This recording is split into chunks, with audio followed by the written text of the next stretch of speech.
Hey everybody, it's Allie, and I am back with, I think, maybe one last foundation page to share with you before we enter the actual storytelling season of December. One of the notes that I've had here to myself is to do a page with all words, and what that has meant is considering doing a page with all of these chipboard words right on top. I kind of love how they all layer together, and so this would be like a inserted page, either maybe between a full page photo or something like that, right? It's a page that I'm telling a story with product, essentially, at least for this initial part, and I'll probably pair it with additional words. This might be my, 24th, 25th, somewhere close to the end. And I also have, to go along with it, I have this vellum piece and then the word joy, which I think would look really cute on there. And I don't know if I want this to go in as an insert. I haven't decided yet, or maybe this will just be on a page on it all its own. So initially what I had done is just kind of laid these out on here, and I was looking for a way to layer them where they kind of can sit tucked into each other. The piece of transparency I have behind here is the 'Tis the Season transparency. It was a 10 by 8 and I cut it down. And my idea, or kind of what I'm thinking about doing, I love how these can get kind of tucked in there, is turning this into a shaker page where it ends up with a vellum piece on the back. I've got a bunch of my stash of vellum here that I'm going to look through.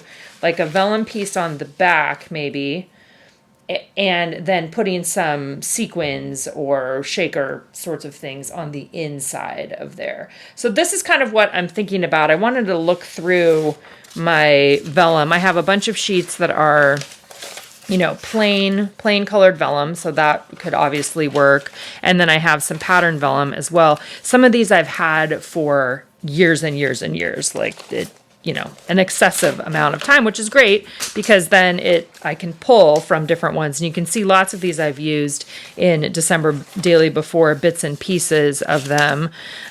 So many of these are probably not available anymore. But if you look up, patterned vellum on scrapbook.com or somewhere like that, you can see some of the different ones that they may have available.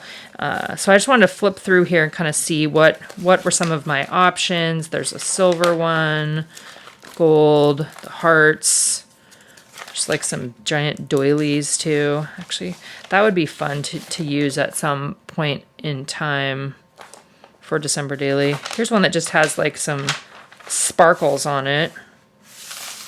What else do I have? Oh, there's the white dot one. That's a classic favorite. I might pull that one out because I might like that better. I also have another red one. I don't think this one is going to be wide enough. This is like old My Mind's Eye. Some florals. This is some wood grain vellum, which is also really cute.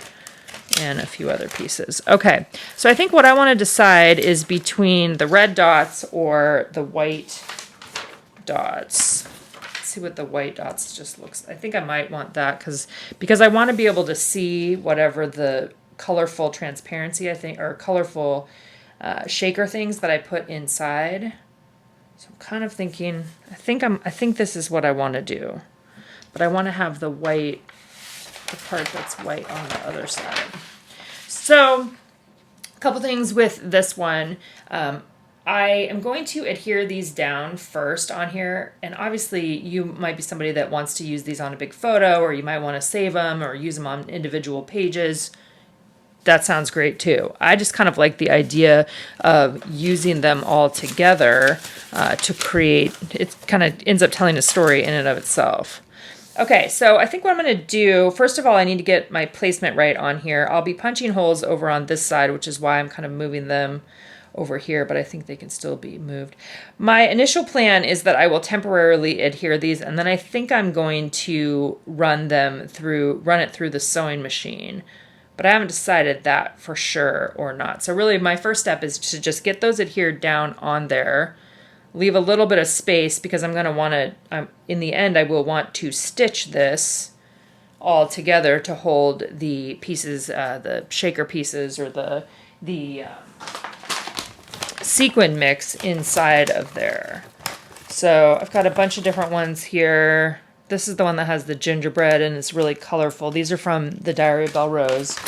That's what I've used the last couple years. There's also some cute ones that I've gotten from Picket Fence Studio. These are from scrapbook.com. Got a couple different ones of those too. But I have a bunch of fun ones. So there's just the gold if I wanted to keep it really neutral. There's a fun, colorful pink and green. This one's got the red and the white and the gold. That might be fun too, with the peppermints. This one has the gingerbread in it. That one has like the green. There's just some stars that I've had. And this one is similar to that guy over there. This one's got some gingerbread and the colorful pieces in it too. Oh, so many choices. This is one I think is from like 2 years ago. Maybe let's see where we end up here. All right, so diving in, the first step for me was to just get these words in the order that I wanted them, kind of figure out the spacing.